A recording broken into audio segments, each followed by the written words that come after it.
right, I'm going to call the meeting to order at 6:02 this evening. All board members are present. Caitlin, we'd like to welcome you to the board this evening and for the rest of your term. Appreciate it. So the first order of business tonight is to elect a school board chair. Do I have a nomination around the table for a chair? Make a nomination for Sean Edward. I have a nomination. Do I have a second? Second. Second, Mark. Discussion? Are you okay with it, Sean? Yeah, there are other people that would be interesting.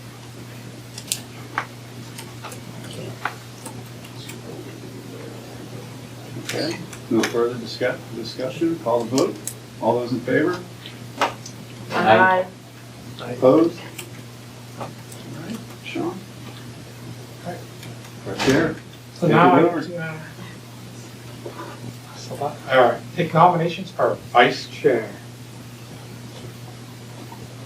I nominate Alice for vice chair. Second. Discussion. Is Alice interested? Sure. She doesn't know what she's saying yes to, so she's like, sure.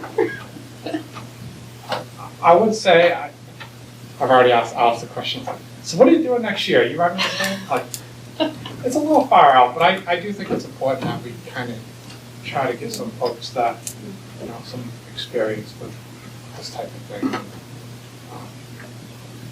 You know, I'm happy to do it for a year, and if I hand it off next year, I hand it off next year. All right with me. All right. Any other discussion? A motion and a second. All those in favor, say aye. Aye. Opposed? All right, motion passes. Thank you. Next up is the review and approval of the March 11th public meeting minutes. Make a motion to accept the March 11th. Second. Motion and a second. All right. All those in favor of the motion, say aye. Aye. Opposed? Motion passes. And the next meeting is April 8th at Canterbury Elementary School. Next up is public communication and correspondence. Seeing none, we'll move ahead. Student club presentation. I think we have a presentation, right? Yes, we do. We do. So I'd like to introduce Matthias Rachunas. Matthias is one of our students. He recently participated in an extended learning opportunity. So he is going to talk a little bit about what he was participating in, the rationale for why he was doing that, how it connected to his future plans, and how it got incorporated into his time here at VHS. This situation, or this experience that Matthias has gone through is actually done. He's finished up his program. He did a presentation, and he's going to do an abbreviated version of that for you today. And then he can talk to you about really anything about the experience that he had. Yeah, he's an expert on everything. No pressure. We prepped everything for him. Ticket number? But really the, ELO experiences, things like that, how that came to pass, and how students participate to make sure that their time at VHS is very centered around their needs. Okay. So the Outdoor Emergency Care Course, or OEC, isn't your average class. It's a certification program that trains people to respond to emergencies in outdoor settings, specifically utilized by the National Ski Patrol. For me, this course wasn't just about learning first aid. It was about developing critical skills that would help me achieve my goal of becoming a health services technician, or HST, in the U.S. Coast Guard. Along the way, I discovered how programs like this can transform education and why every school should provide more opportunities for the reward of learning.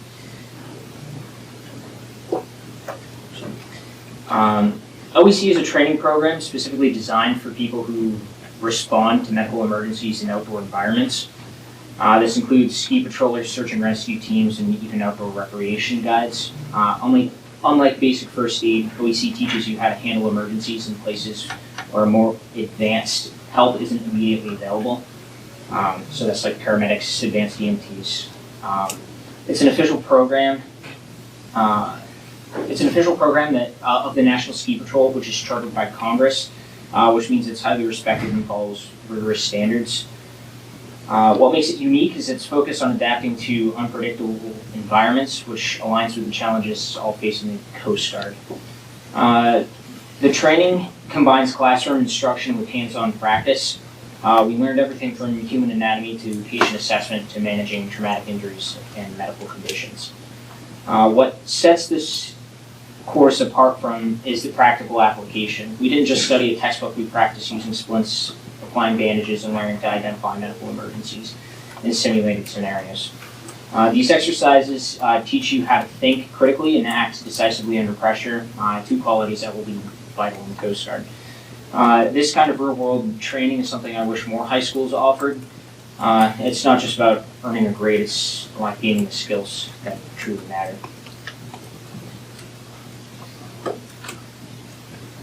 So, my goals. Why I took this course, my first goal was to take and pass the OEC exam. My second goal was to get crossed at gunstock, which is a term used for full patrollers that can work by themselves on the mountain and treat patients on their own. Third goal was to get as much experience with medical care before I go into the Coast Guard. There are two big reasons why I took this course. First, it directly supported my goal of going into the Coast Guard. HSTs, or health services technicians, are responsible for saving lives.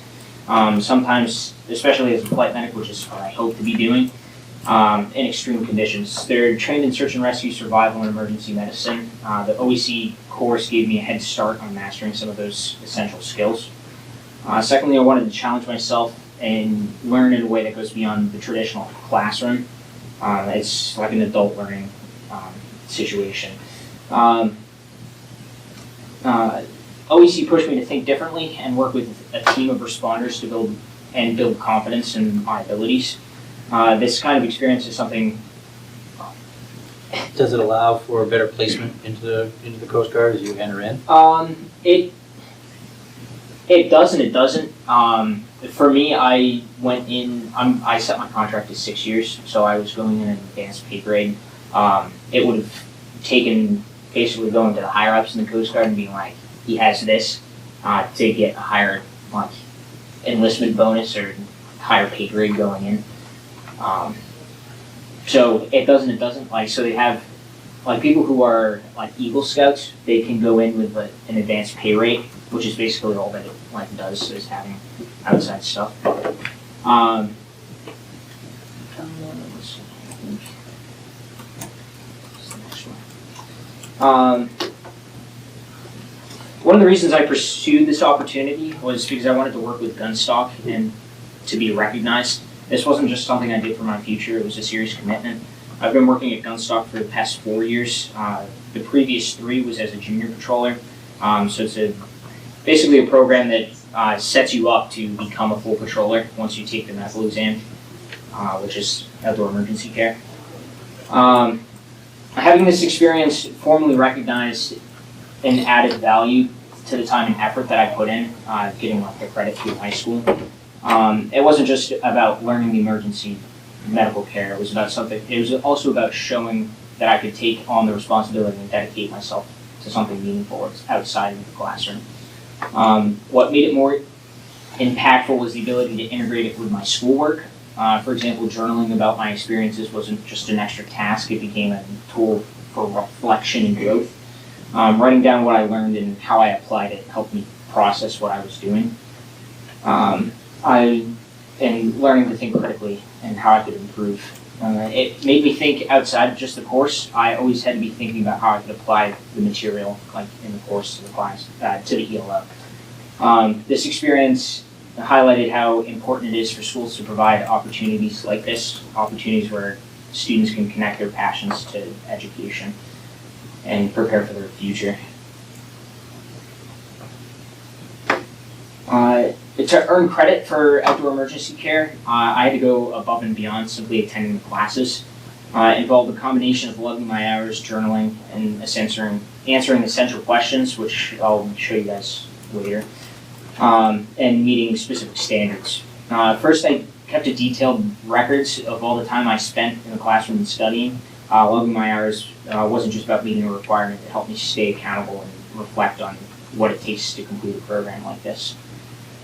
Second, I journaled after each class. These reflections were an important part of the process because they allowed me to think critically about what I had learned, my thoughts on the material, and how I could apply it to real world.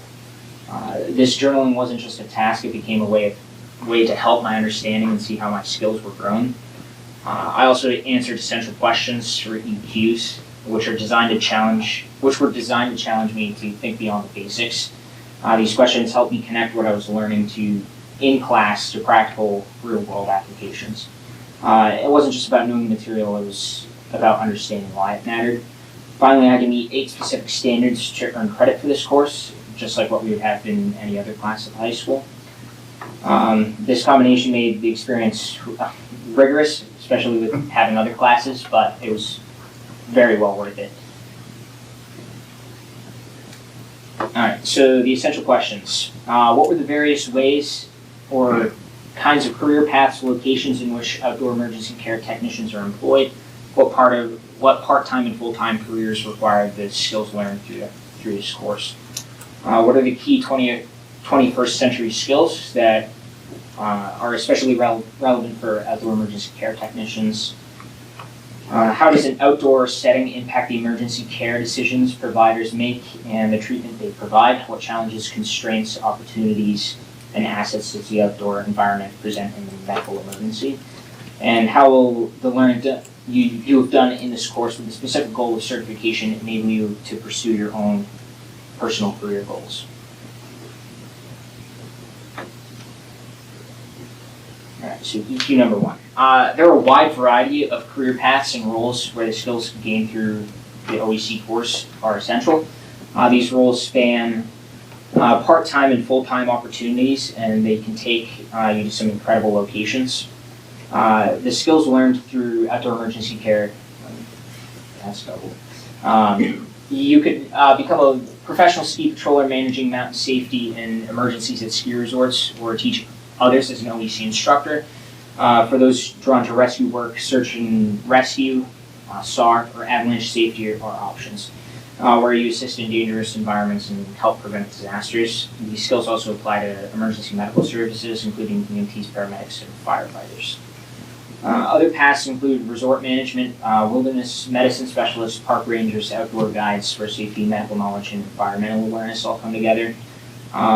More specialized roles include heli ski patrollers, so they're patrollers on helicopters assisting with backcountry rescues, and risk management consultants like those at Alpine Risk, which is owned by a patroller at Gunstock, and he advises mountains like Vail and Aspen and other resorts all over the world, even serving as an expert witness in court cases.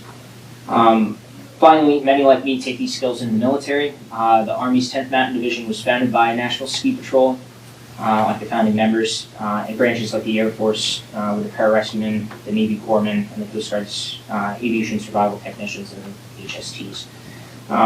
All build on the same foundations of emergency medical care and rescue expertise, and I'll be following the path and continuing forward as an HST. So, key number 2. Outdoor emergency care technicians rely on a range of 21st century skills to perform their duties effectively, especially in challenging environments. Some of the important ones are as follow. Critical thinking and problem solving are at the heart of what we do, whether it's assessing an injury or making decisions in hazardous environments. We're constantly solving problems and thinking on our feet. Next is communication. It's a skill that's vital in emergencies. We have to clearly relay information to team members, patients, and emergency services. Sometimes this means overcoming obstacles like poor signal areas or high-stress situations to ensure everyone's on the same page. Collaboration is another key skill. Patient care is a team effort, and it involves coordinating with ski patrol, rangers, and other responders to ensure safety and efficiency. Like Gunstock, we work closely with the Guilford Fire Department for our like high-risk situations where it's high mechanism of injury or like severe medical emergencies. Guilford's the first call we make. We can even call like the DART helicopter to come land in one of the parking lots to pick up patients. Adaptability. Conditions can change rapidly in outdoor environments, whether it's shifting weather, challenging terrain, or involving patient condition. We need to be creative and resourceful with the tools and resources available to us. And it's not very much. We have a little tiny butt pack that we carry, so it's a like fanny pack that's got a couple of tools in it, and then we have a sled if we're in the right place that can come down to us with a little bit more stuff. But we're one of the patrollers who's been doing it for probably like 50-something years now. He refers to us as glorified taxi drivers.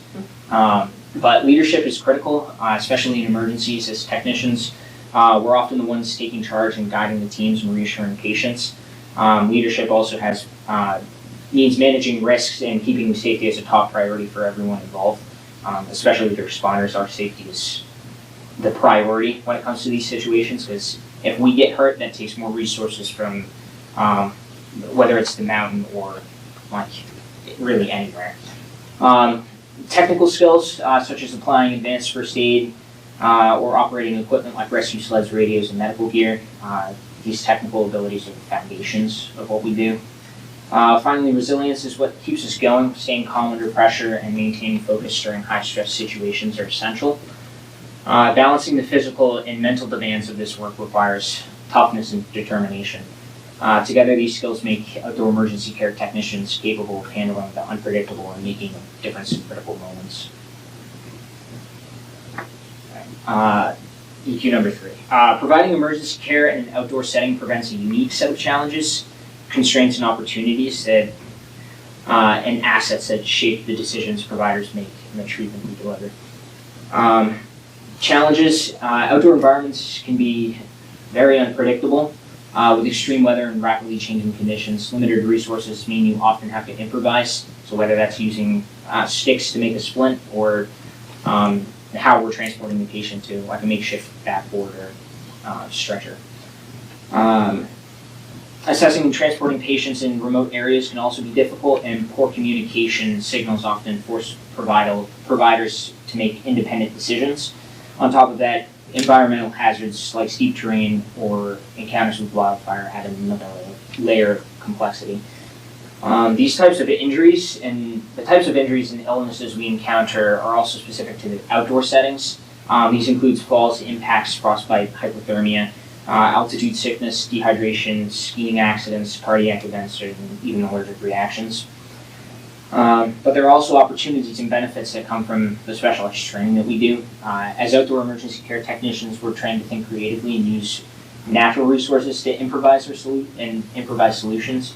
For example, we learn long-term care protocols for situations where transport is delayed. So we're out in the backcountry, it could be 9 hours before we get to a spot where a helicopter can land to get them to the nearest hospital. And we master advanced techniques designed for these outdoor specific emergencies. Assets available in the field, knowledge of the terrain and local resources can be a huge advantage. There are guys that, like Tuckerman's Ravine, there's a volunteer patrol up there, and they know every crevice on that mountain like it's the back of their hand. So a lot of the patrollers, they spend a long time at whatever resort or like area of the country they're working, so they really get to learn what they're like the terrain that they're in. Whereas like a helicopter pilot, they're flying over at one time and trying to land. Knowledge of terrain and local resources can be a huge advantage as we can get support from ranger stations, ski patrols, and access to outdoor gear. These resources combined with our training make it possible to now navigate even the most challenging environments. In the end, working in an outdoor setting demands adaptability, quick thinking, and resilience, but it provides an opportunity to make a real difference in critical moments. The training and experiences I've gained through this course have provided a solid foundation for my future in emergency care and rescue operations. Next week, I'll take the next step in starting my EMT course. This was like 10 weeks ago, I've completed the EMT course, and I go to take my national exam on the 4th.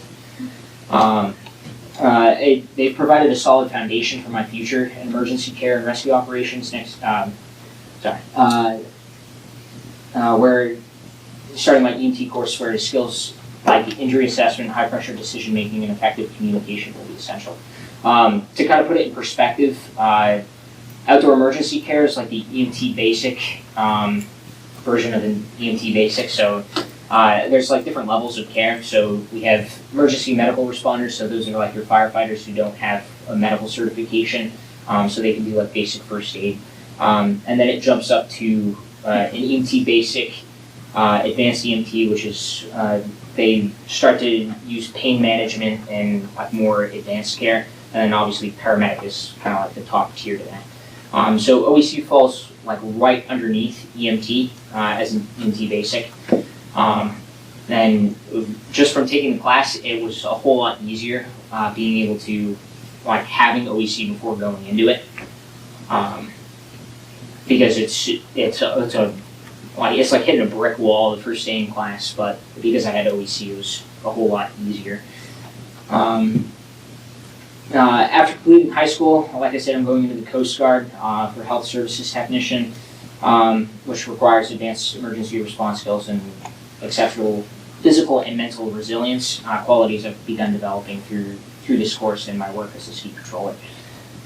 Working as a patroller has also taught me adaptability, teamwork, and the importance of staying calm in challenging environments. These experiences have shown me what it takes to succeed in rescue operations and prepare me for the demands of the Coast Guard. Ultimately, this course has inspired me to strive for excellence in serving others. And the lessons I've learned will guide me as I dedicate the next 6 years to making a difference in the Coast Guard. Standards.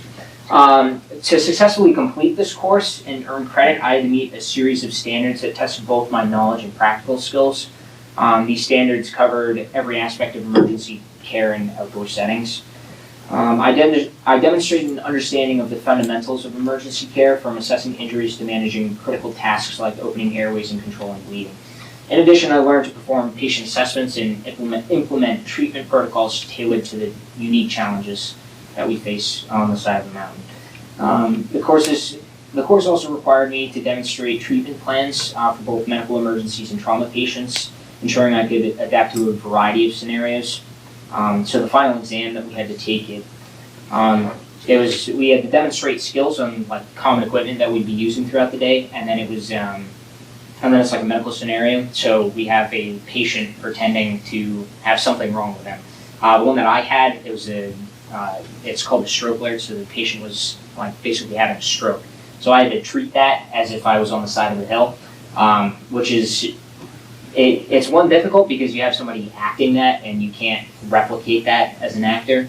But it's also like the instructor told me it was like the actor was really bad when I did it. And so I caught it because I asked him to, one of the tests that we do is we have them raise both of their hands up, and if one of them drops, it's a pretty telltale sign of that. We have them close their eyes and try to keep it up for 10 seconds. But I caught that because he was acting weird and he had just like fallen over and nobody knew why. And he was just like, and the second I realized that, the instructor was just like, your pace increased immediately, because in a situation like that you have, it's called a golden hour. So if you don't provide a certain amount of care within the onset of symptoms, the patient can't be administered clot busters. So it's like within 6 hours of someone like basically giving signs of stroke, that you'd be given to the hospital. And I only know this because I did clinicals in the ER where I had a couple of stroke patients. They basically come in, it's called a hot cot. Patient gets put on it, their blood is taken, they're put on EKG, and basically shipped to a bunch of scanning, and then this neurologist comes onto the screen, it's basically Zoom, and he starts asking the patient a bunch of questions. But if it's outside of that 6 windows, they can't give basically the drug that busts the clot up, so it's like a super blood thinner. So in learning that and seeing both sides after doing my ENT course, it put everything into perspective. But yeah, so finally it encouraged me to reflect on my personal strengths and weaknesses, connecting them to the requirements of this type of career. I was in a really good situation because I've been doing it as a junior for 3 years, which basically you're like a shadow to the full patrollers and you kind of just do whatever they tell you, which put me in a really good position because I got to watch people who had been doing it for a very long time before doing it myself. But yeah. So, in conclusion, the outdoor emergency care course was one of the most impactful experiences of my life. It was a rough 11 weeks because it was obviously managing school and doing this. It was really nice because I could do like the work in the course in school because the high school was almost like sponsoring it because I was doing it a part of school, so there was obviously requirements I had to do to be able to get credit. It gave me the skills and confidence to handle the emergencies that I see every day at Gunstock, and prepared me for a future career as a health services technician, and showed me the value of real-world education. I believe every student deserves the chance to take a course like this, courses that challenge them and inspire them and prepare them for their future. Thank you guys for listening, but yeah, do you guys have any questions? I had a question right off, and Mm-hmm. you may have touched on this, but I'm still a little bit confused as far as how this relates to the high school. And is it credit bearing at the high school as well, or is it outside of school? So for me, I knew I was going to be taking this course either way. I had heard some brief conversation that there's some, like the ELO was available. So I talked to the counselor and she was just like, oh, I'll connect you with Holly Ingram. And she was like, and then it started the ball rolling. This was spring of my junior year. And I then put her in contact with the lead instructor, Bobby O'Connell. And he worked with some of the other patrollers. One was a former teacher at Spalding, to kind of like work it into how Belmont does it. So obviously we have the standards, and then specifically for this course we had like the essential questions. So I had to both meet the standards, which worked into what we were doing in the course, and then the essential questions were kind of like just for the school to see like how I was working through it. That was like the journal, all of that stuff. So the only way I got credit was doing it through the ELO, where it was like set up and like sanctioned by the school. So there's like criteria that I had to meet specifically for the school on top of like the requirements for specifically just the OEC course. Gotcha. The way that an ELO begins for a student can be very like individualized. So obviously Matthias came in and he had this great opportunity and he wanted to bring it into his life here at BHS. A lot of other students will go to Miss Ingram and they'll just say, hey, I'm really interested in blank career. And sometimes she has done a tremendous job establishing relationships with a lot of local businesses and community partners. So oftentimes a student will come and say, hey, I'm really interested in learning about X, Y, or Z. She already knows exactly who she's going to call to put that student in contact. Sometimes it's not credit-bearing ELOs. Sometimes it's a job shadow. Sometimes it's presentations of local businesses that come to the school and they talk to students, and that becomes an ELO for some of those kids because they realize they have heard something that they're extra interested in and they want to pursue that. So some of what Miss Ingram does is coordinate the ELOs.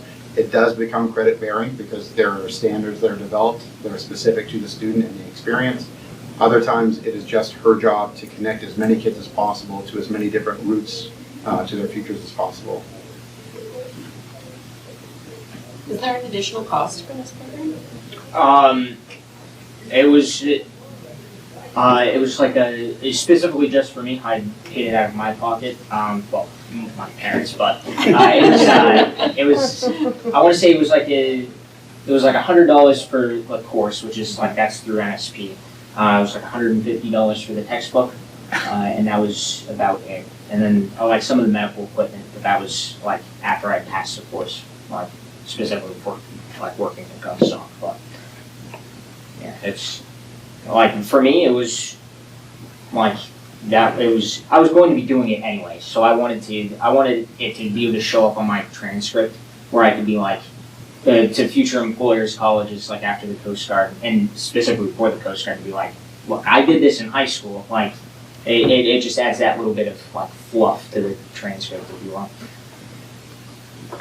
Well, guys, this is very impressive. It's bringing me back to the day of ski patrolling. So I have a question for you. Mm-hmm. So you did 3 years of junior patrol. Mm-hmm. And in order to be a patrolman your 4th year, you had to have this Yeah, so the cert? so the only way to be a patroller is if you have outdoor emergency care.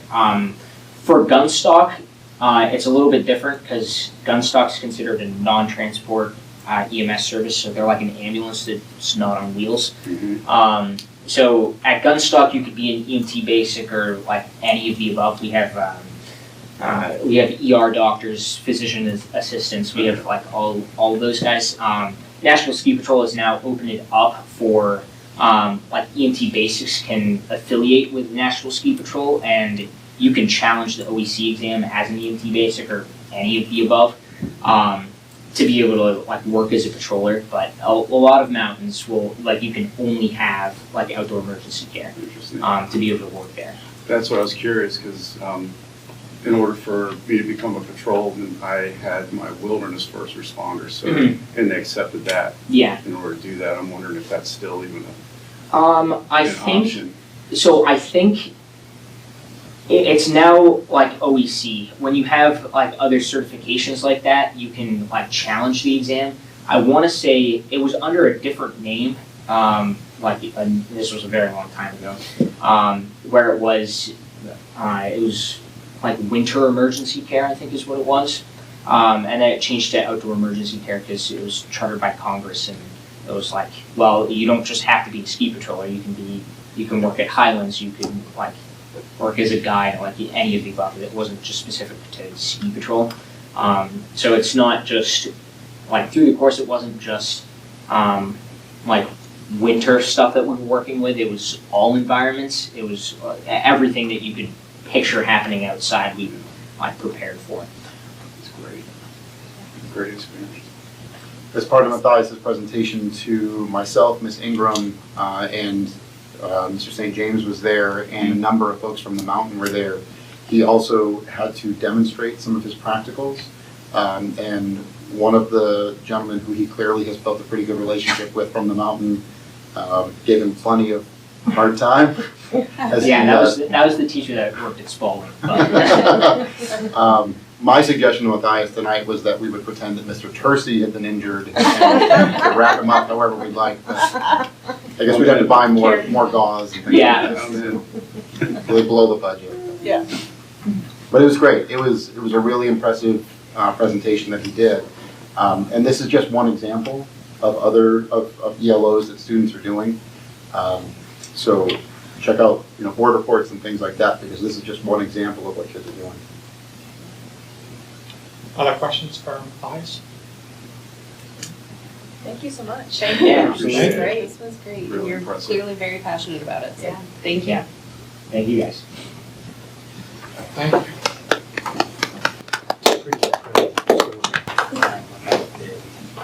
A guide up on the glaciers in Alaska, and it was a humbling experience for him because he messed up when he was doing a guide, and he actually fell into a crevasse.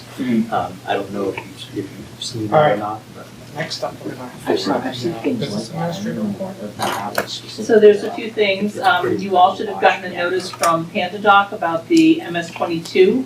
That's the report of appropriations actually voted, and that's due to the Department of Revenue Administration within 20 days of the election. So if you have not had a chance to go out and sign that, I would appreciate it if you do, so then I can get that submitted to DRA. The next thing, I just want to give you a heads up, this is coming up for the next meeting, nothing that you need to take action on tonight, but we will have the Belmont High School parking lot bids. We'll have the recommendation for buildings and grounds before the meeting, and then the action will be on the board meeting, both to award the bid and to set a public hearing so we can withdraw money from the expendable trust fund for that parking lot from the facilities and grounds. And then we also have a piece of equipment in the kitchen that needs to be replaced. So we will need to have an public hearing to withdraw money from the expendable trust fund for the kitchen equipment. So that will be action at the next meeting to schedule that. But the expendable trust fund funds will cover, Yes.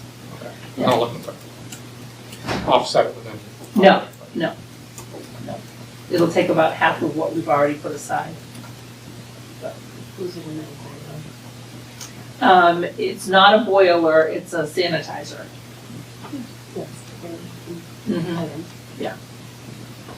So, and hopefully the next meeting, we will also have, I'll have an end of year, preliminary end of year number for you. And that is all the report I have. Questions, Debbie? All right, thank you. All right, next up, under new business is school board meeting dates and times. So we have information in the packet. All the dates, locations, questions. I won't be here in July.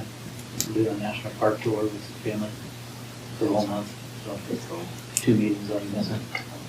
Wow, that's awesome. 5 weeks in an RV, we'll see how many come back.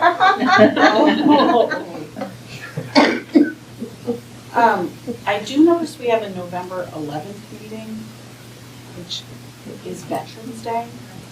So I don't know, I mean, We should move that. I mean, I could do it, is that a day off for Yes. you all too? Paid So, holiday. right, so. Veterans Day, Tuesday. Well, it Well, varies. it's whatever, November 11th. Okay. Falls on a Tuesday. Specific to a date.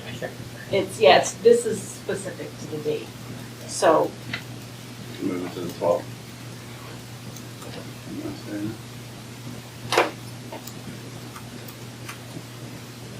It's far enough out that I'm gonna say yes, but that is subject to change. Sure, I'll spend with it. Just for planning purposes, we Yeah, can move it to the it's fine. 12th. Good catch.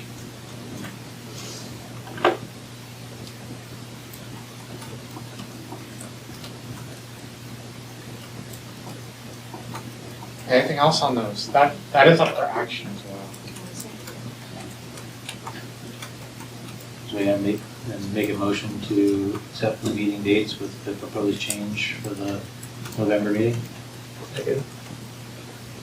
Further discussion? Should we maybe just make sure that it works for everybody? Because we do have a new days, just Tuesdays in general, I don't know. Yeah, that works for me. Okay, just wanted to double check that it's covered for everybody. All right. Motion in a second. All those in favor of the motion say aye. Aye. Opposed? Motion passes. Next up is the Lakes Region High School Consortium. And so in your packet, you'll see the agreement that I referenced a few meetings ago, that I'm spearheading this agreement, working with Jim O'Shaughnessy, our district attorney, to put this agreement together, specifically to expand education pathways for our high school students in the Lakes region.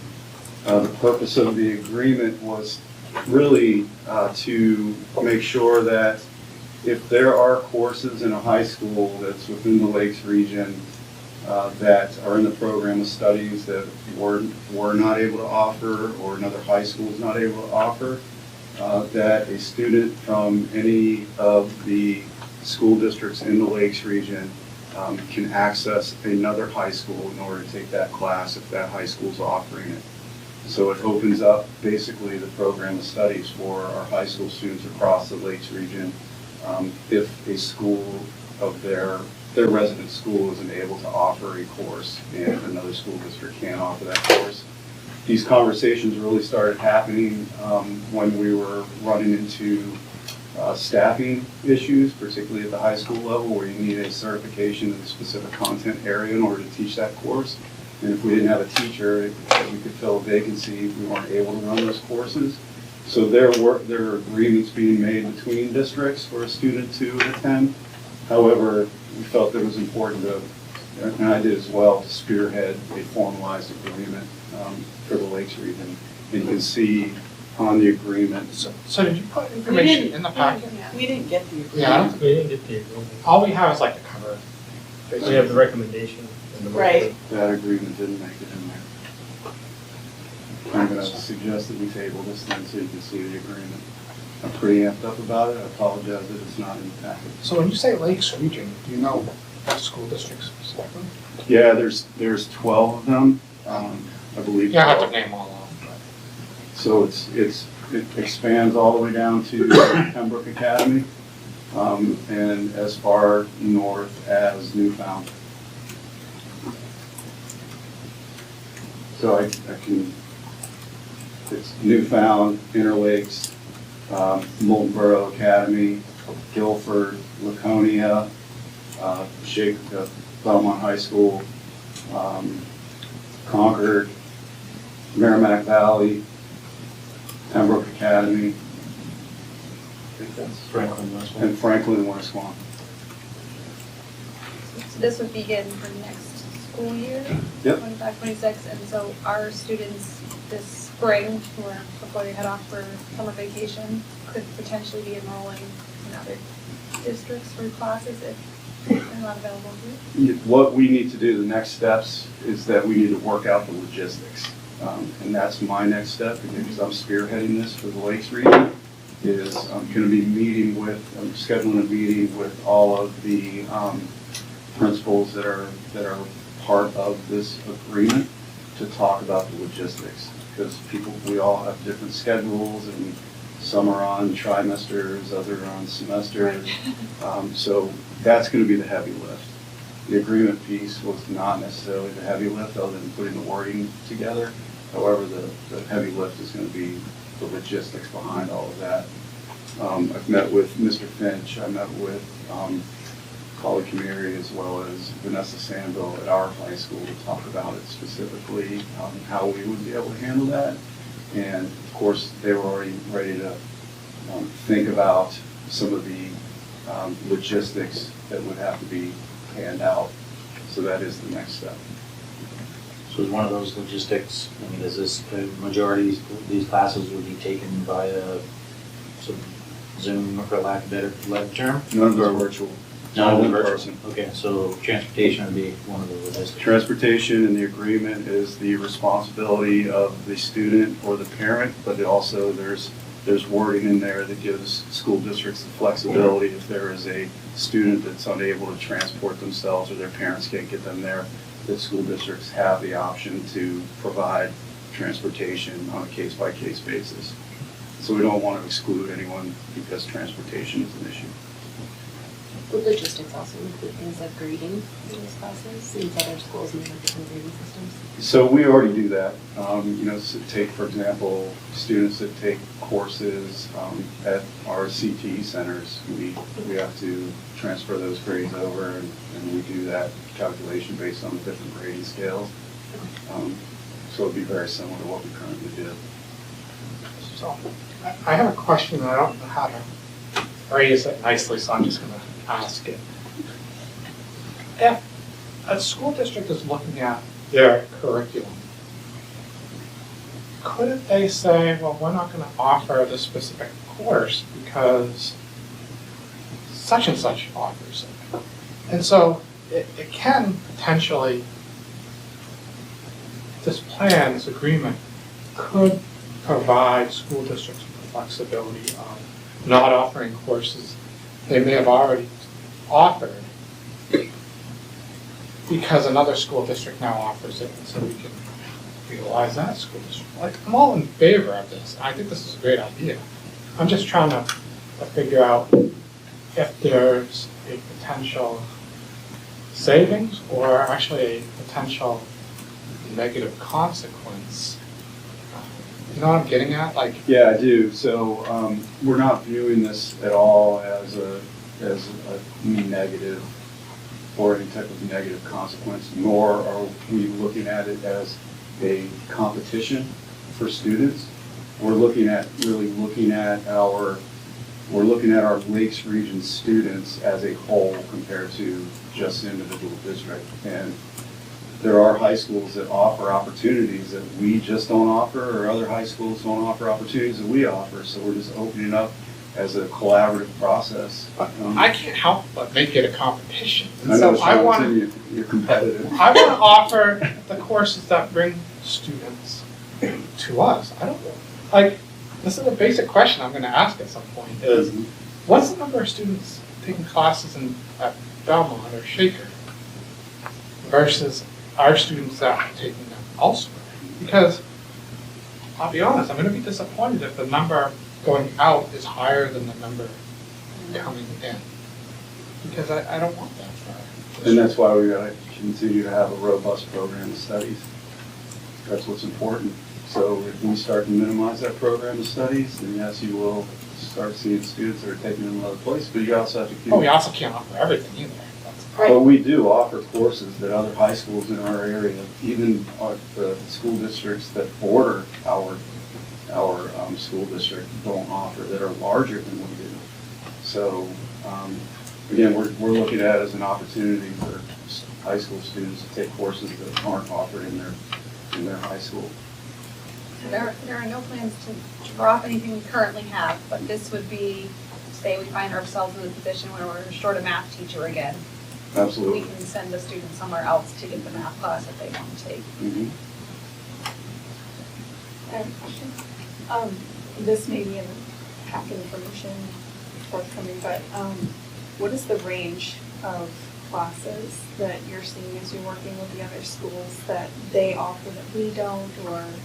It really varies. I do know that when the Canterbury Withdrawal Study Committee did their analysis comparing program of studies within the Lakes region, that we actually have a very robust program of studies compared to some that we would have thought would have a larger number of courses being offered. So we're in good shape by all means for the courses that we offer for as small of a school that we are. And there's no intent of minimizing that. If anything, we would potentially increase it. And this is for students that, in order to be eligible, you have to be 51% enrolled in your local public high school. So this is addressing students that are already enrolled in their local public high school. And that'd be a straight swap student, Yep. not tuitioned. No cost. Here, there, and No everywhere. cost associated with it. We're really excited about it because we're getting creative, and it also allows some educational leadership in the region to provide opportunities for students. And there's no, districts can't say no to a student based on whether the child has an IEP or Absolutely not. 504 or. In the agreement, the special education services, the costs associated with that are borne by the resident district, considered sending district. That's in statute, so absolutely not. We want to have this open for all students. Is there potential that this could open up other opportunities for additional classes, like within the consortium, to say like none of the schools offer this, and then working with the other schools to see who might make that available? Absolutely. So what this does is it really just, what we're most excited about, I'm excited about, is in our Lakes region is a very collaborative group, not only of superintendents, assistant superintendents, principals, and so forth. This is looking at it from a regional perspective, and this really prompts and formalizes how collaborative our region is. So if there's any type of opportunity to get creative around pathways for students, we're going to do that. So this is in my opinion, a first step of really showing that we're in this together as a Lakes region, and we're looking at Lakes region students as Lakes region students and making sure that they have opportunities available to them if it's not available in their resident district.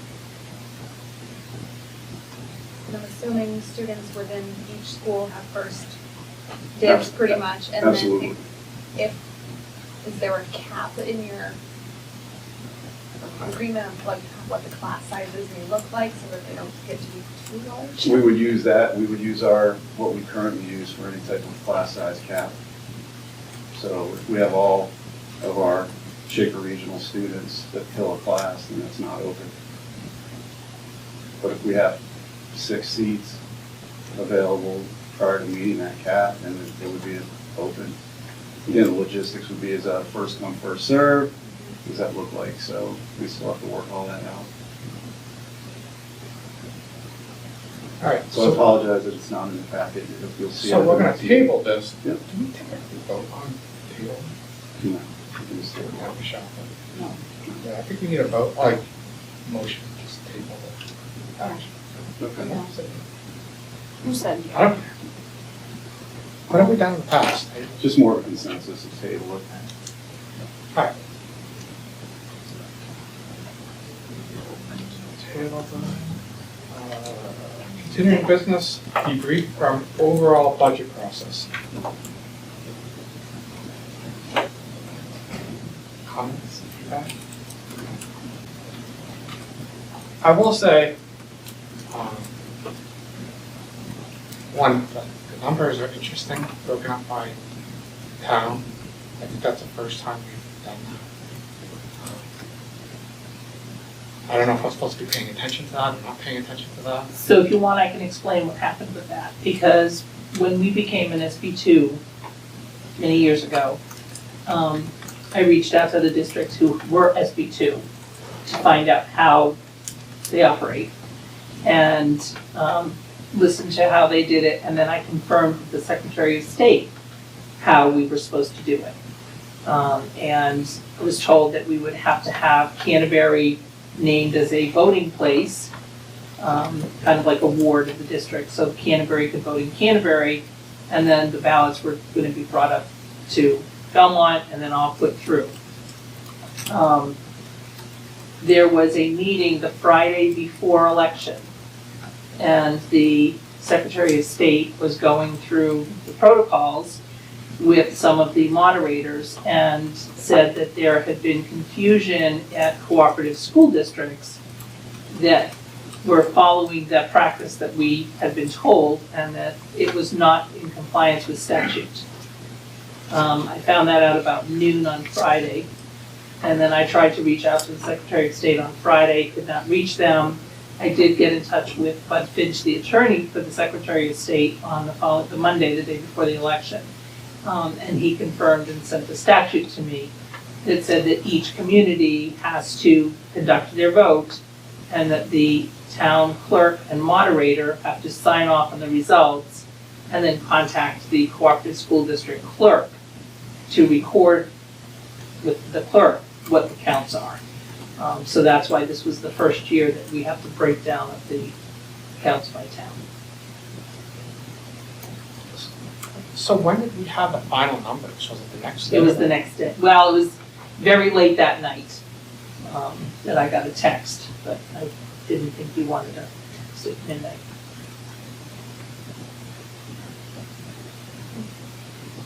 As far as the budget goes, is there any way that we could potentially, obviously we get the budget, during budget season, but is there any way that we could see like unexpended budget line items? So like, I know that all of that information ends up in the budget, but like actually seeing things that maybe we didn't spend money on, that might be helpful for, just to view for us.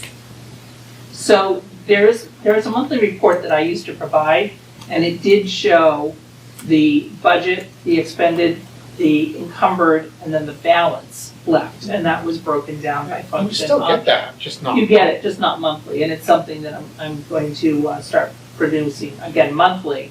It's not detailed by line, so you're not gonna see okay, health insurance at Belmont Elementary School has a savings, but, we're over at the high school or whatever. But you would see a summary, 1,100 benefits, how much is left, 1,100 salaries. Okay, I think that would be helpful. Yep. Just sort of keep us abreast of everything Yep. as we go through the year too. And we would definitely get like an end of year one, I assume. You definitely will get an end Sign of year off. one with a projection, and then at the very end, when we finish closing the books, then you do get a report. This is where the money was saved, whether it's salaries, benefits, this is where you overspent. Thank you.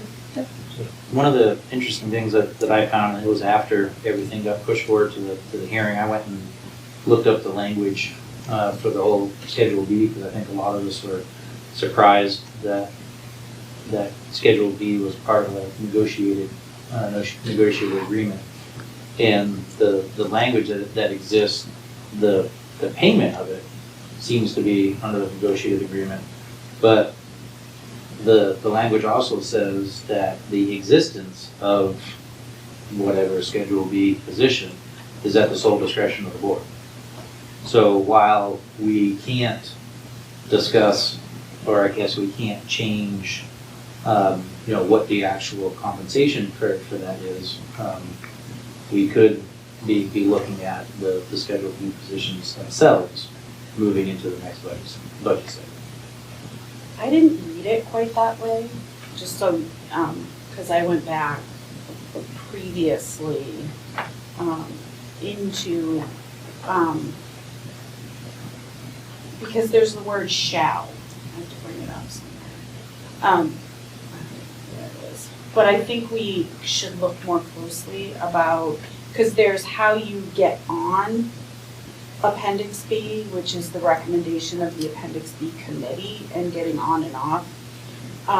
But there's the next section that says we shall make available Appendix B. And so I'm curious what that means.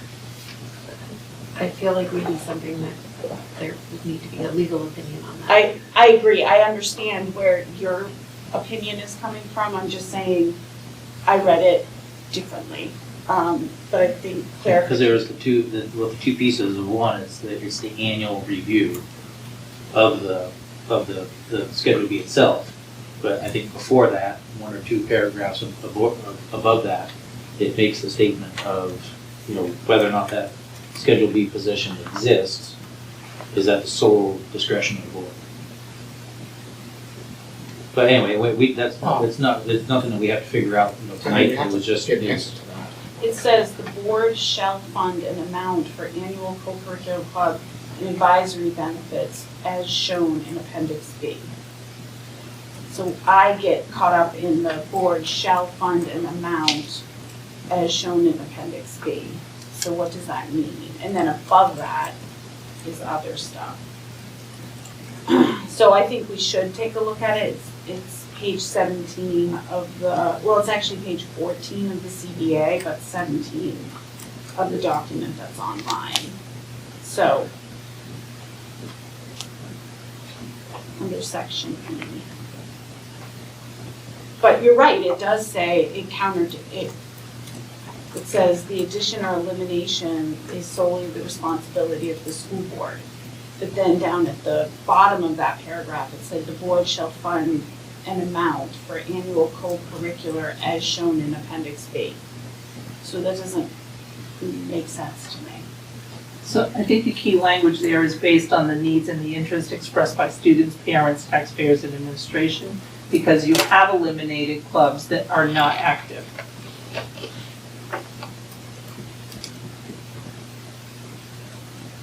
Right, but I can see where it's, Right. it seems to conflict with itself, is my reading of it.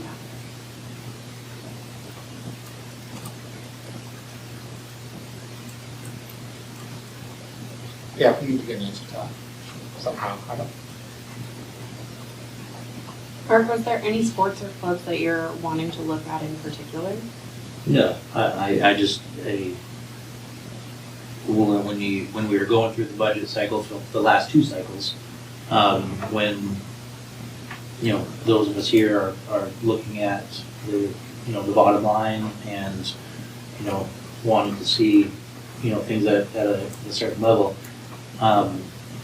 It would be appropriate to look at some of that because it's more of non-academic versus, more of the academic positions. So as a whole, I think it should be something that we look at. Yeah. Not swing at it and with an axe, but, potentially be on the team. I think it's fine to look at, you should be looking at it. I would say, I've had people reach out to me about like Facebook comments and stuff like that, and I don't know, I think it might have been Mark, like, if there's concerns about funding properly within our district, that has to be talked about in our group here and during the budget meetings. Like, Right. I don't want to hear about it, like people texting me and showing me screenshots of, what we're saying socially. Like, I don't think we should be doing that. Yeah, because So it needs I just want to to throw that out there as well. be, it needs to be a board discussion. So, And if it doesn't happen at the board level, then it technically doesn't happen. I think next year is going to be, I'm already treading budget season next year, but I'm concerned about, the support of, our taxpayers, and I don't think that support is going up from what I can see here. We're fortunate that, the votes came in the way they did.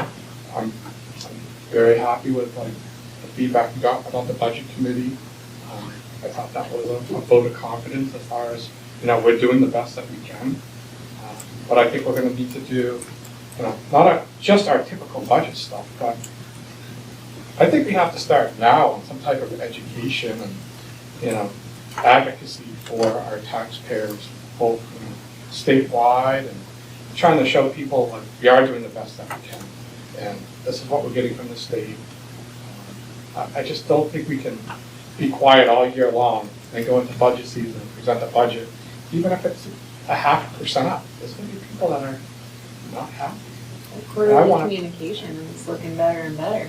What's that? That quarterly communication is looking better and better. I'll give you an update in April. I did have an opportunity to talk to Superintendent. There's a significant cost associated with it that we have to use. I think I feel like we need to start looking at the next year's budget now. Yeah. In the sense of, I don't want to be in a situation like a Jaffrey Ridge or a Merrimack Valley where we're getting cut $2 million, $3 million off the top. So what are we doing now to be proactive about where we're sitting next year? That's why I said we have to look at everything. Any potential, has anybody guessed any potential budgetary impacts if in fact the federal DOE goes away? No. No guesses? No. I don't see a significant impact for next year because those monies are already in the pipeline. Okay. However, how those monies come in could potentially impact our district. Yeah.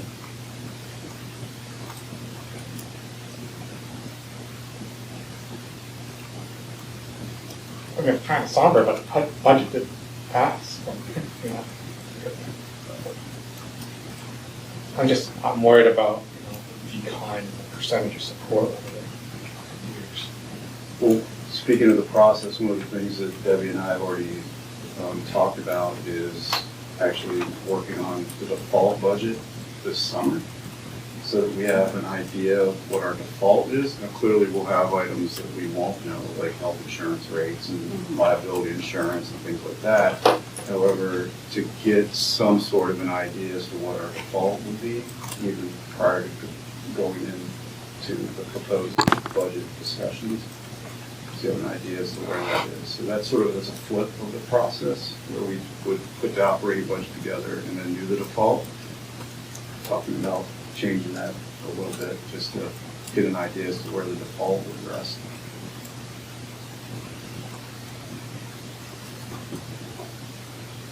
Because we see now it's going to be tight next year.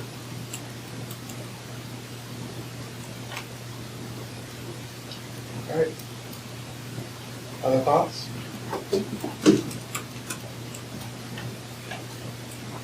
All right, next up is a volunteer list. That's up for action. Make a motion to accept the volunteer list, the noted exceptions. Second? Discussion? All in favor of the motion, say aye. Aye. Opposed? Motion passes. On the horizon.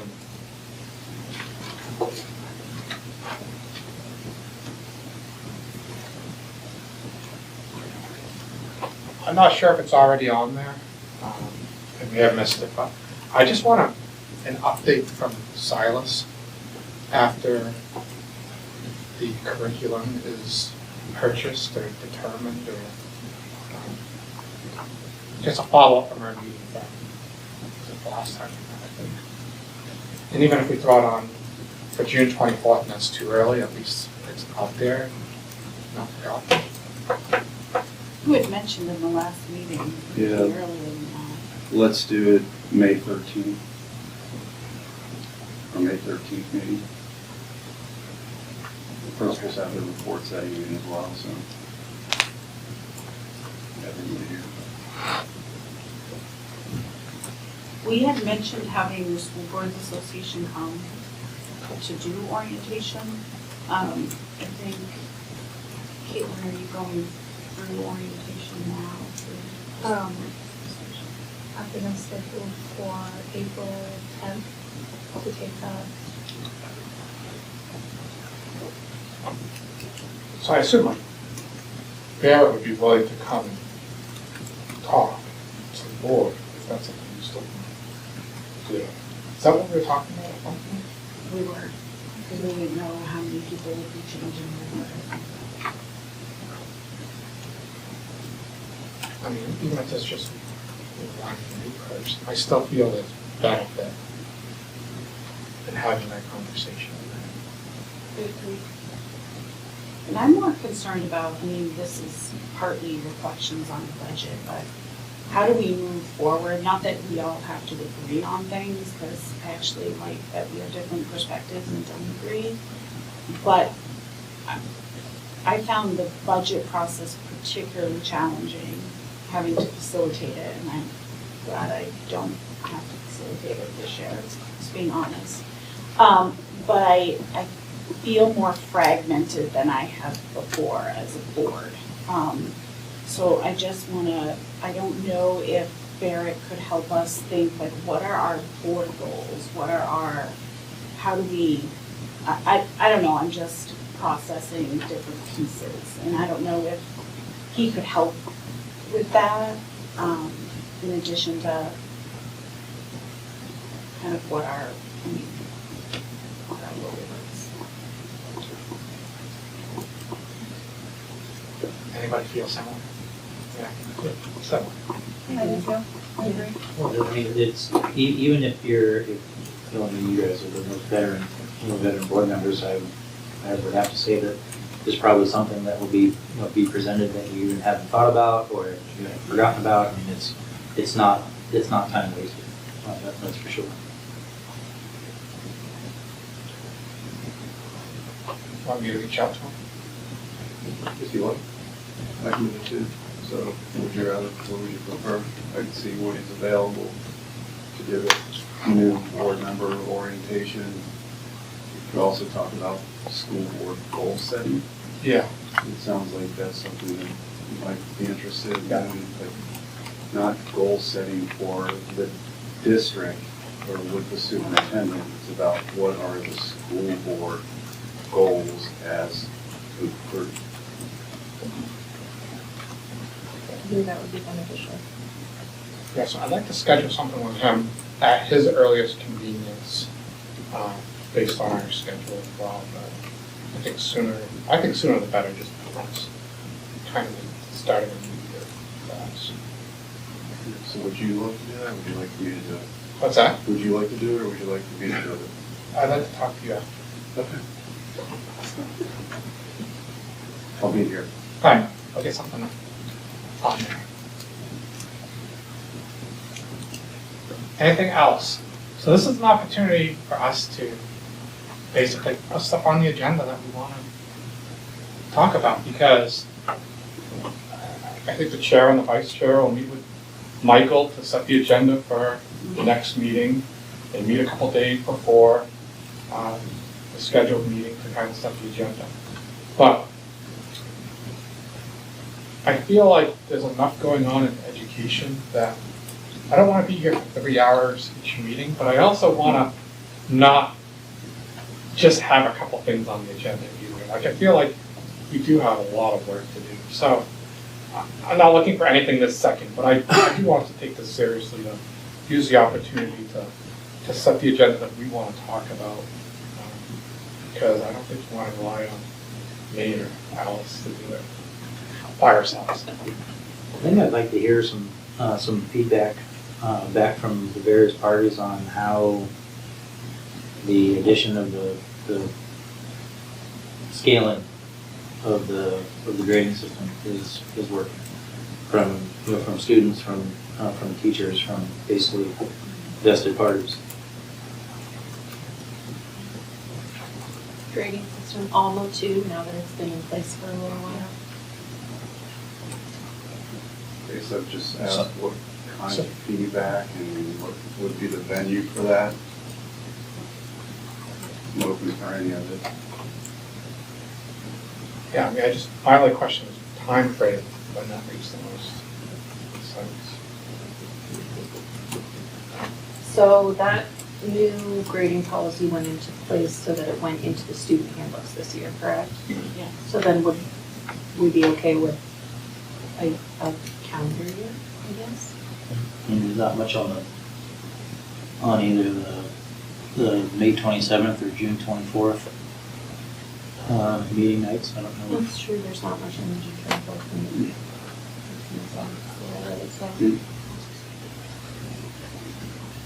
But I think what Michael's asking is how we're planning to obtain that information too. So do you have any suggestions on how we would?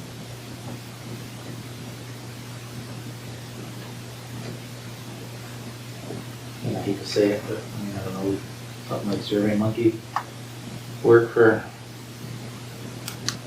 staff. If there was less than 10 questions for staff, less than 10 questions for students that want to participate, or have those students reps. I was reach thinking out. the student reps too might be a good resource to talk to, particularly at the high school level. Maybe something we can task them on. Yeah. I find the student reps information to be, I really enjoy having them. Yeah. I agree. yeah. I feel like it comes off as honest and, you know, it's not biased in any direction, it's just presenting information as they hear it, solicit it. So I don't know if it would be a bad thing to go both of those routes maybe, if that might be. Just always cautious about the survey, particularly not put together by the non-bias, and because you got to make sure that those questions aren't directed in one specific way or another, as well as when you survey, people get perception that it's a vote on something. So if we're going to do that, I would suggest that we would have a professional put together a survey from an outside perspective, potentially employ Qualtrics, I'm not sure, could come out in the strategic planning process as well. It was very clear that surveys are surveys. What are you going to do with the information and how many people are going to fill it out?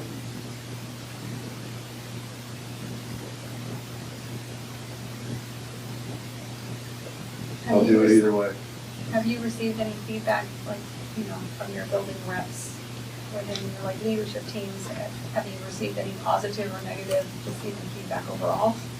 They're pleased with the changes that were made, particularly with the transition to Alma. As for the grading practices, it's the majority of our PD this year has been on looking at proficiency scales that align with that. You've heard from our student reps the impact that the changes in the grading at the high school has impacted them. And I didn't hear any negativity around that, other than clearly habits of work scores are now a focus and need attention. But as for the grading practices, I haven't heard anything negative about it, particularly from our student reps.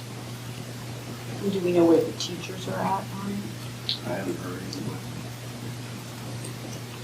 I don't think it's a bad idea to get feedback. I would say we would want someone to craft the questions to get the information we're looking for if we're gonna do that. So I would just wanna make sure When would we want these responses by the end of the school year? Like, where are we now?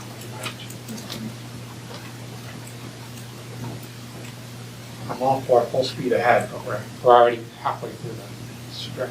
Well, the May 27th meeting, like Mark said, looks relatively light right now. I don't know if that's enough time.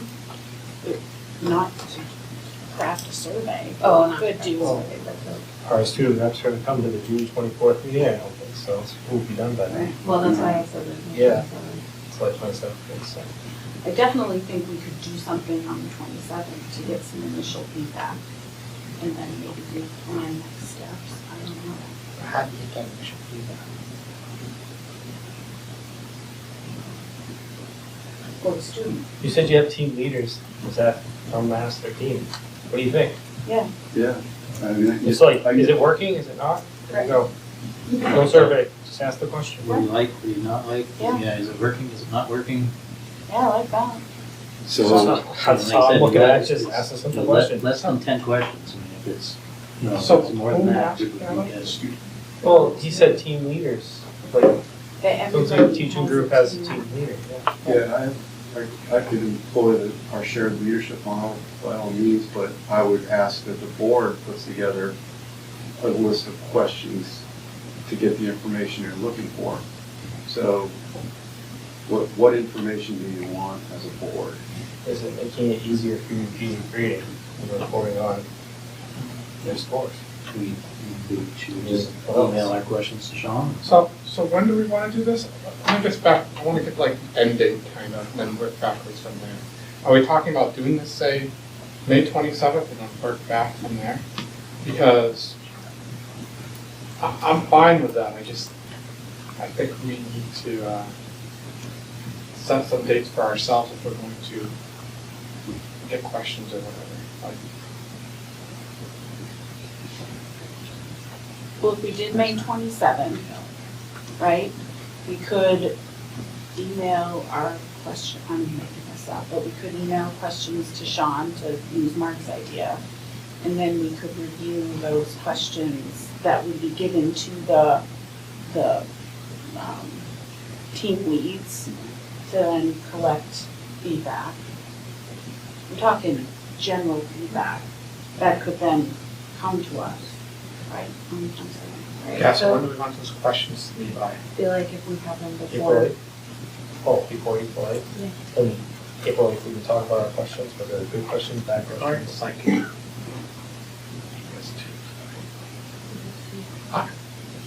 I'm good with that. April 8th.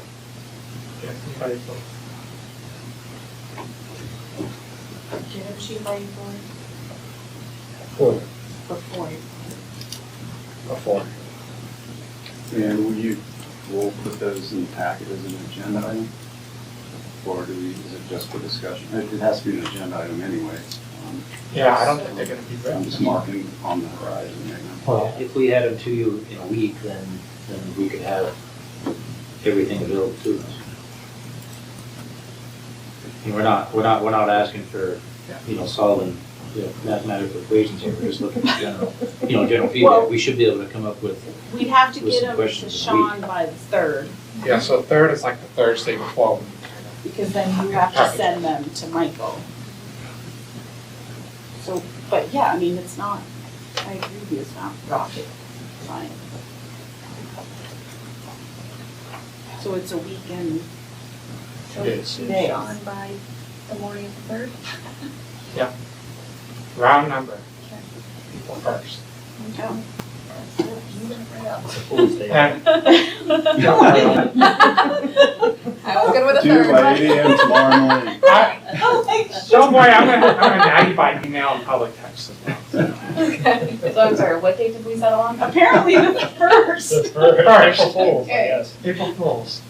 Might as well make it right at the beginning of the month. We'll do a If new I don't hear from later you, I'm tonight. gonna nag you. The 29th.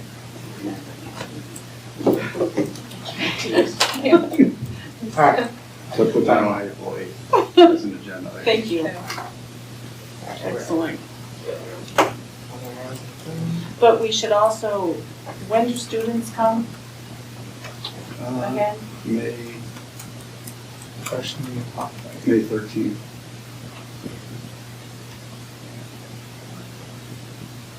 So do we, Can we task them with this on April 8th? Yeah, will they be here on the 8th or no? No, the next time they come to the meeting Okay, is May is that 13th.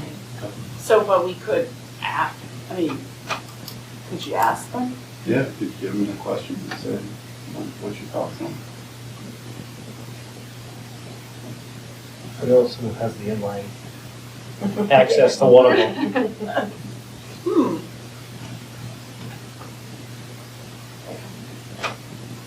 Alright. Okay. Next up, we have teacher nominations for 25-26. If we want to do these in public, if there are no questions, we can do them in public. If not, we need to wait. Make a motion to accept the teacher nominations for 25-26. Second.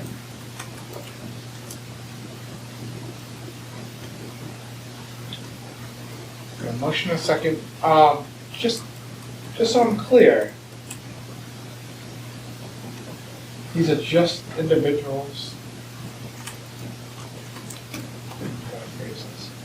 If a position is vacated or vacant right now, we're not nominating someone for it because these are just the people we have on staff right now. Yes. Or if somebody has resigned, they're not on the list.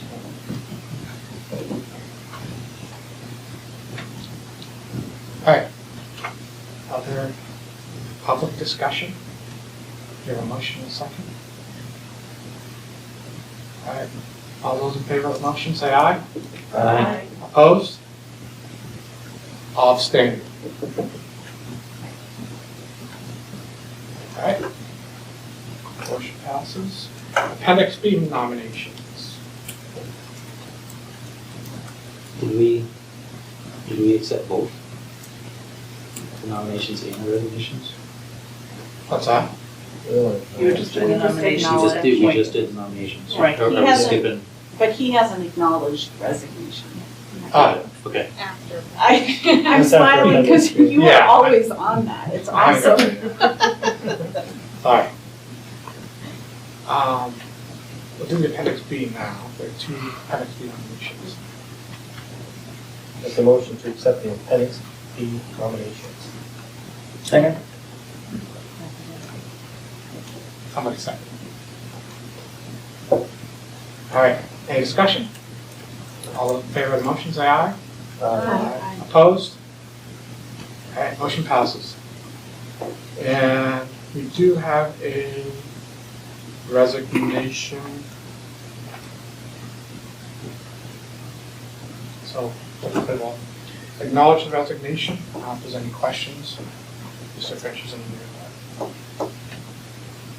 I mean, obviously without identifying the resignation, is that moving forward, is the district looking at whether or not we can be looking at attrition, or whether or not the position is a necessity to be filled, or is this a expected position to be filled? We're planning to fill it.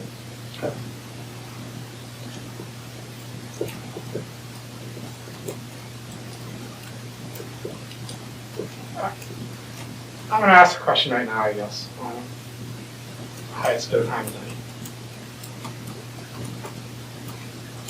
Maybe this is a good question for prepare it as well, but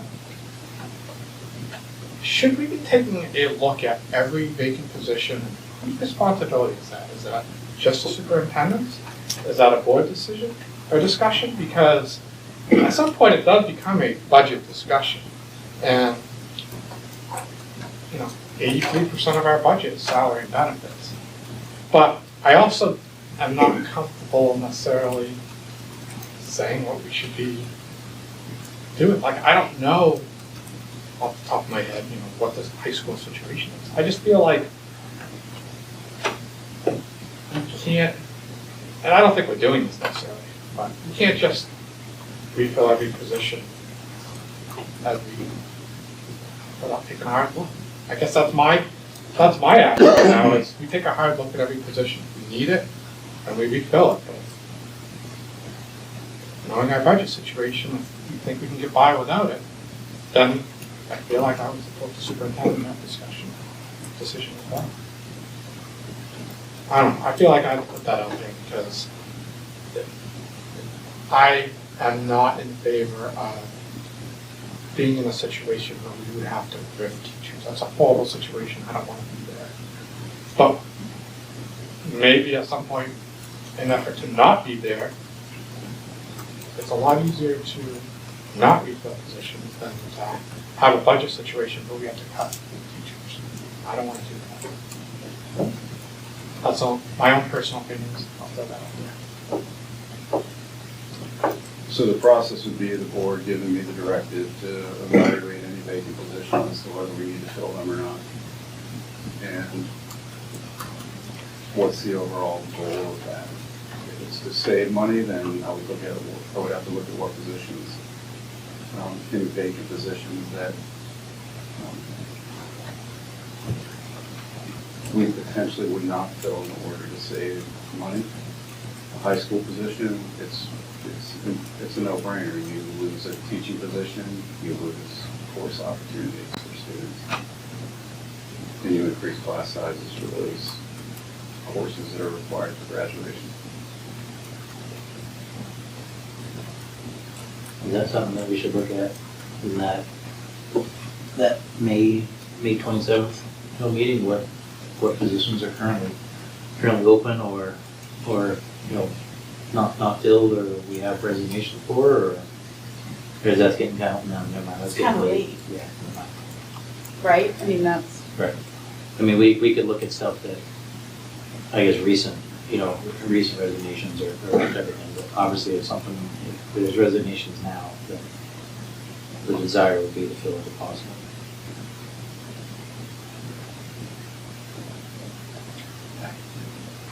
I mean, I agree with Sean, the hard part is timing.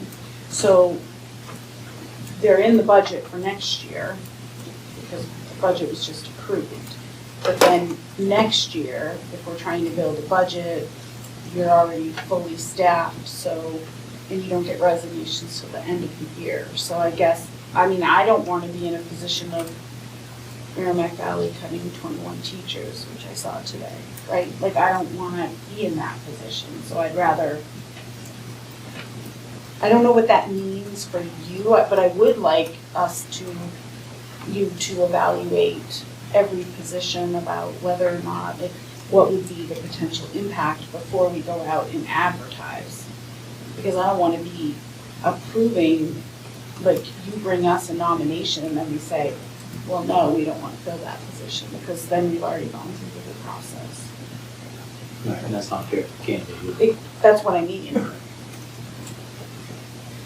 I also don't want to be in the position where we're waiting and then we lose all applicants. I don't while want we're that. waiting, deciding, maybe we want you, but maybe we don't Well, want the maybe position. Right. I feel like, was it a couple summers ago when we went through the flow chart and looked at all the positions and what was in our district? That, Yeah, it was 2. Were you here for I that? don't think so. So it was yeah. So every year we present, you're referring to the organizational chart for each school? yeah, but we Yeah, but went we deeper did a into it. deep dive into It was staffing. like a summer thing where we sat and really looked at each, what they were what they meant. I mean, not all of us even knew what each position Support did. students, particularly support staff. The principals came in and talked about the impact of that. I don't know, it was in last Yeah, year. you're right, it was Wasn't specific last to year. support It was staff. at the middle Specific school. to support staff, and it was all support staff across. Yeah, because we had many more openings and we were looking at where they needed. I thought it was part of the discussion about vacant. It was, but I mean, we Yeah. could see all of it. But I did find that valuable, at least. Yeah. Maybe we should do that this summer. Well, I mean, is this something that this time of year, when we're getting resignations and we're going through the interview and hiring process, I mean, should that be almost an agenda item so we can review that stuff quickly? Or quicker? I guess the question I have is if somebody, high school position, is a vacancy, somebody puts in their resignation or whatever, how quickly is that position advertised if you decide to move forward with it, right off the bat? Once we have a resignation letter, we I- can post it. Yeah, I mean, my concern about looking at it, say, every meeting or whatever, is the ball's already, like, the process has already started. I assume the process for this position is already started, even though we're just getting to it tonight. So,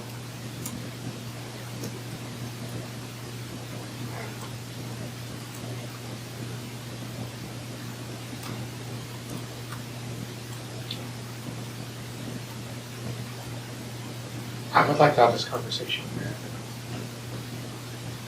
Just to see, like, you know, what he thinks our role is in that situation. Because,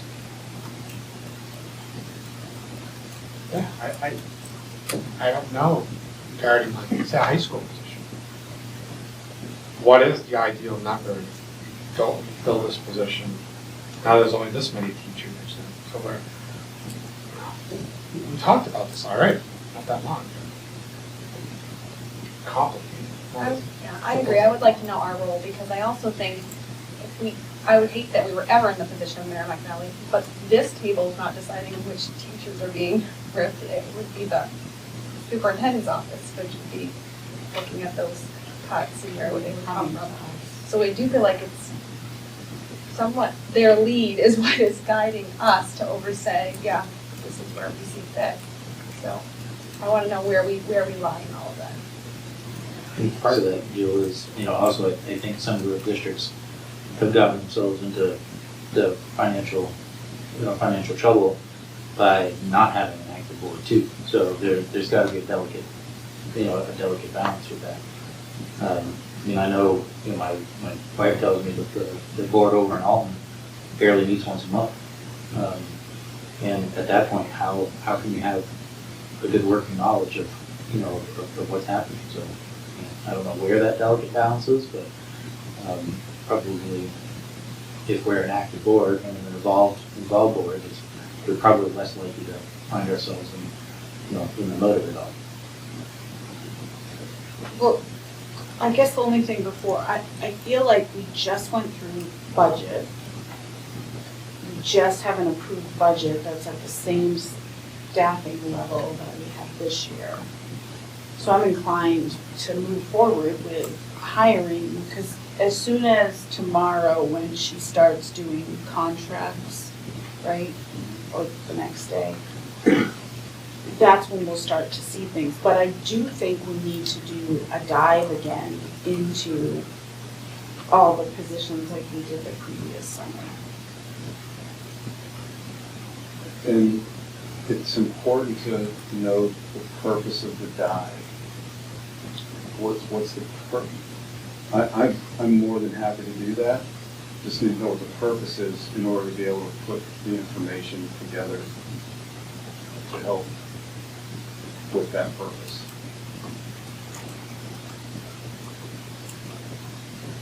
Mine's all about budget at this point.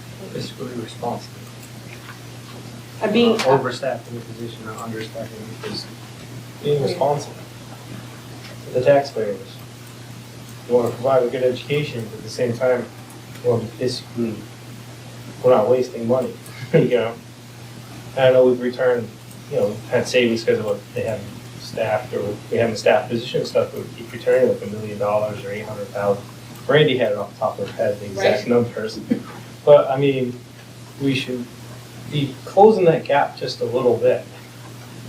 Be more responsible. If we have, this is stuff that we don't need to really budget for, then we shouldn't budget it. Because every time we needed something, we've always budgeted it and made sure they get it. So if we take back stuff that we're not budgeting, you know, we budgeted for and we're not using it, I think someone else said that, maybe you said that. If we're not using it, then we shouldn't budget it. Like this budget coming up, don't budget it. And get that number smaller. I mean, you're turning $1 million back to offset taxes, but maybe we return 500,000. So you've got $500,000, keep that budget that much closer. I don't know. That's what I would look at.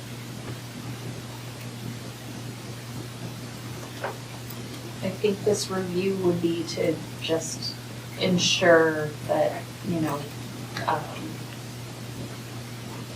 that we are utilizing all of our resources effectively Yeah, and efficiently. I mean, you ask about purpose, and I'm not sure I have a purpose, but education, my own personal education, is one of those purposes. So when we had the conversation about support staff, right? We had some vacant positions, I think we decided not to keep those positions. But some of them we kept that way. But as part of that discussion, we're learning about, well, when somebody is out sick, this person covers this area. I found that very informative because I didn't consider the fact that we're doing all this backfilling. If we don't have the backfill available, then when these, you know, 2 teachers are out, there's literally nobody. Or we're trying to get substitutes, we're having trouble getting substitutes. Like, I found the discussion and the education more valuable to me than adding a position or cutting positions. Yeah, that's true. Again, I don't know what education I get out of, you know, teachers, other than, you know, this is what the class sizes are. But I still feel like there's value in understanding how things operate in our schools. Is there, this may be a little bit off topic, but is there a piece of this that we can add to the discussion? And maybe we don't need the specifics, but just to look at why we have a vacancy and see if there's a trend in any specific area as to why we're losing staff. Yeah, so we do get some of that information if it's shared. I'll give you an example of this resignation. This teacher is leaving the field of education. And that's what we struggle with over the past couple of years, where young teachers come in and they decide that they want a different career path. Not going to another school district, not going to any other type of field of education, completely leaving the field of education. So that's an example. But when we did the deep dive a couple of summers ago, we did talk about, okay, this position's been vacant for 600 days. That's the, you know, well, so we talked about trends, what's happening within this area where, you know, companies are coming out, they're getting trained by us, like we're training people, and then so that was a part of the discussion, I guess, at least when it came to the support staff positions, and it was very educational on what they all meant. So what does a tutor mean versus a classroom assistant versus a one-on-one versus a special ed assistant. Right, even the pay scales associated with each one of them. Right. Yeah, support staff is definitely more complex than your certified staff when it Right. comes to those conversations.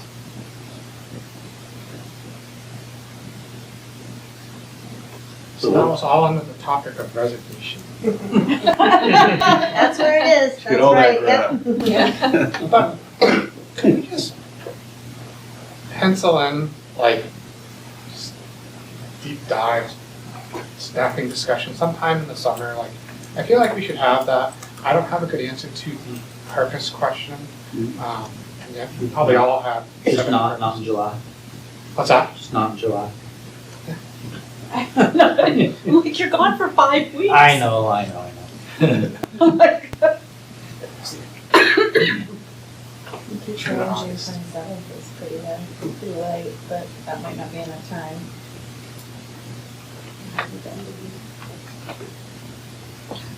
Just don't know what I'm putting together for the board discussion. That's where I'm struggling. Well, I mean, I think a lot of people, we tiptoed around a bunch of it. It's you know, whether or not resources are being, you know, used. I hate using the word, you know, appropriately, but, you know, well, maybe if could there be, you know, different allocation of resources? And then, you know, looking at, you know, at the potential staffing. I mean, there's 3 options. We're either appropriately staffed, or understaffed, or overstaffed. And unless we look at all that, we don't know the answer. So the way that I'm sort of understanding this, because I was not here the last time that this happened, is that you received something that looked sort of like an organizational chart. Yeah, it was much more than that. So that's sort of what I'm envisioning is like an organizational chart that sort of broke down by, you know, the teacher, what they did. It sounds like pay grades were involved as well. For support. It was not support. That was okay. Stuff. So maybe we can try to like just recreate. I was like, maybe we could go back to those meetings to see what you gave us. That'll be fun. Debbie could go to a vault somewhere. We just cleaned it out. But again, I think, if I remember correctly, a lot of that was based on the large number of vacant support staff positions. Yeah, it was a list of these vacancies, how long they've been vacant, what school, and the Yeah, principal said the impact of not having those. but I feel like this maybe isn't the same discussion, really. I mean, that would be helpful to know as well, but I think this is more. How about for June 10th, I bring the board a updated organizational chart that indicates the vacancies at that time.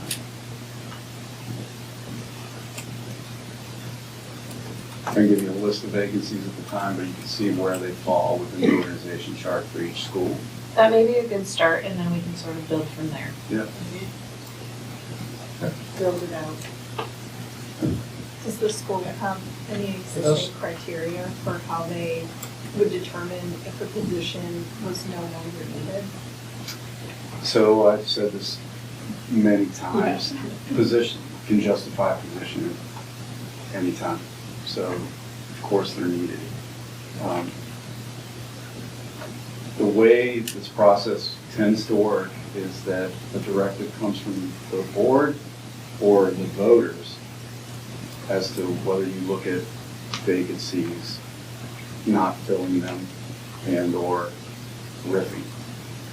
So that's the 2 ways that that exercise goes into motion.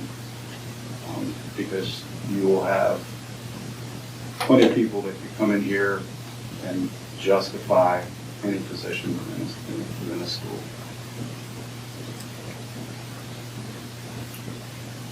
So I think a good starting point is to see, because we did do that because we went into that summer for looking at staffing, was specific for vacancies. Do we need to fill them? That was prompted by our budget development process. So we started our budget development in July, and the first part of that was to look at our vacancy list to see where there could be a cost savings prior to going into the full bore budget development process. So you do the same thing if you feel necessary for certified staff. I think it's always a moving target, but it would also be helpful to know, like the support staff positions, you know, what we have, what's vacant, but also what's required. Like my sense is that there are certain positions that are spelled out in an IEP that they have to have in here. So, and so I'd want to know, like, you know, these are required, whether they're filled or vacant. That's also important. To know how many required positions we have. And really for support staff, your required positions are your one-to-ones and your one-to-one behaviorals, because those are written, or shared assistant, those are written into IEPs. As for general assistants, which is when the board eliminated 6 of those vacancies that were general classroom assistants, those aren't required. General special ed assistants are not required. So that's how the board went through the exercise of eliminating those 6 vacant support staff positions.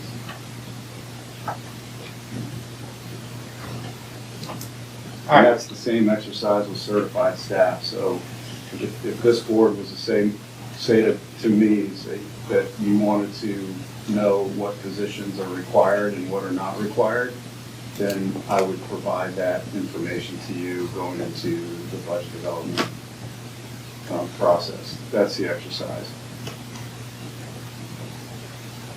If you're looking to potentially not fill those vacant positions or looking to reduce the force.